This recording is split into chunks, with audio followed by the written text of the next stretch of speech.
மின் கட்டமைப்பை வலுப்படுத்த 15,058 கோடி ரூபாய் ஒதுக்கப்படுவதாக அறிவிக்கப்பட்டிருக்கிறது. 15,032 கோடி ரூபாயில் 231 துணை மின் நிலையங்கள் அமைக்கப்படும் என்று அறிவிப்பு வெளியாகியிருக்கிறது. மின் பழுதுகளை சரிசெய்ய 15,058 பணியாளர்களை நியமிக்கவும் முதல்வர் விஜய் உத்தரவு பிறப்பித்திருக்கிறார்.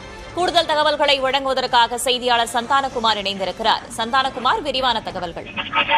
வேதவழி, தமிழகத்துல புதிதாக தமிழக வெற்றிக் கழகம் ஆட்சி அமைந்த பின்பு மின்வெட்டு அதிக அளவில் நடைபெறுவதாக பொதுமக்கள் குற்றச்சாட்டு வைத்திருக்கக்கூடிய நிலையில தமிழக முதலமைச்சர் விஜய் தலைமையில எரிசக்தி துறை சார்ந்த ஆலோசனை கூட்டம் என்பது இன்று தலைமைச் செயலகத்தில் நடைபெற்றது.